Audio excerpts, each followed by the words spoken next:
حضرت ابراہیم علیہ السلام کی عادت یہ تھی کہ مہمان کے ساتھ کھانا کھایا کرتے تھے۔ جب بھوک لگتی تو کسی مہمان کو ڈھونڈتے اور اس کو اپنے ساتھ بٹھاتے اور کھانا تناول فرماتے۔ جو کھانا مہمان کے ساتھ کھایا جاتا ہے وہ پرتکلف بھی ہوگا تو اس کا حساب نہیں لیا جائے گا۔ تو حضرت ابراہیم علیہ السلام یہ معمول رکھتے تھے۔ ایک دن ایک بوڑھے شخص کو کہیں سے ڈھونڈ کے لائے اور دسترخوان پہ کھانا رکھ دیا گیا، تو اسے کہا کہ اللہ کا نام لو اور شروع کرو۔ اس نے کہا میں تو اللہ کو نہیں مانتا۔ کہا کہ میاں تیرا میرا رشتہ کیا ہے؟ اسی کے نام پہ تجھے کھلا رہا ہوں۔ اس نے کہا میں چند روٹی کے ٹکڑوں کے لیے اپنے بتوں کو نہیں چھوڑ سکتا، اپنے بتوں سے بے وفائی نہیں کر سکتا۔ غالب نے کہا تھا نا کہ وفاداری بشرط استواری اصل ایمان ہے، مرے بت خانے میں تو کعبے میں گاڑو برحمت کو۔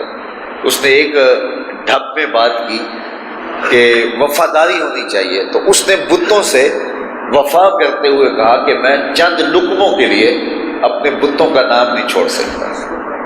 یار ہم چائے کی پیالی کے لیے دین چھوڑ دیں، چند ٹگوں کے لیے اپنے اعتقادات کا سودا کر لیں تو ہم سمجھیں کہ ہم پھر بھی پکے مومن ہیں، تو ہمیں غور کرنا چاہیے، ہمیں تدبر کرنا چاہیے۔ کیا یہاں ممبر و محراب فروخت نہیں ہوتے؟ یہاں بک نہیں رہا سب کچھ؟ اس نے کہا چند لقموں کے لیے اپنے بتوں کا نام نہیں چھوڑ سکتا، میں تیرے رب کا نام نہیں لوں گا۔ حضرت ابراہیم بولے کہ تو اتنا غیرت مند ہے بتوں کی محبت میں، تو میں بھی تجھے رب کے نام پہ بلایا ہے، اگر تو میرے رب کا نام نہیں لے گا تو میں بھی تجھے کھانا نہیں دوں گا۔ وہ دسترخوان سے اٹھ کے چلا گیا۔ وہ چلا گیا تو جبریل امین حاضر خدمت ہو گئے۔ حضرت ابراہیم کو رب کا سلام دیا اور کہا کہ رب آپ کو سلام کہتا ہے اور ساتھ پیغام دیتا ہے ابراہیم تو نے میرا ایک بندہ ناراض کر دیا۔ یا اللہ وہ تیرا بندہ تھا، وہ تو تیرا نام لینا گوارا نہیں کرتا تھا۔ کہا ابراہیم اس کی عمر کتنی ہوگی؟ مالک 80 کے قریب ہوگی۔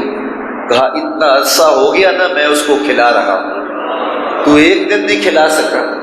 تو ابراہیم علیہ السلام اس کو ڈھونڈنے نکلے ہیں، وہ دور جا رہا تھا، آواز دی او میاں آجا کھانا ٹھنڈا ہو رہا ہے۔ اس نے کہا کہ پہلے تو بڑا سخت تھا، اب لہجے میں اتنی نرمی کیسے آ گئی؟ اور سوچ میں تیرے رب کا نام نہیں لوں گا۔ کہا نہ لینا آجا۔ کہا یہ لہجہ نرم کیوں پڑ گیا؟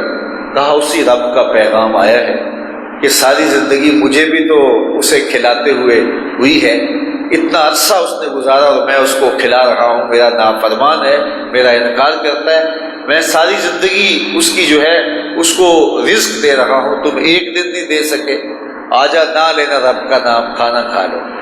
تو اس نے کہا اچھا پھر کھانا بعد میں کھاؤں گا، پہلے تیرے رب کو مانتا ہوں۔ تو کوئی مانے اسے بھی دیتا ہے، کوئی نہ مانے اسے بھی دیتا ہے، وہ رب جو ہوا۔ ہر ایک کی ضرورت الگ ہے، وہ سب کی ضروریات پوری کر رہا ہے۔ میری خواہشات اور ہیں، آپ کی خواہشات اور ہیں، ساروں کی خواہشات کے مطابق دے رہا ہے۔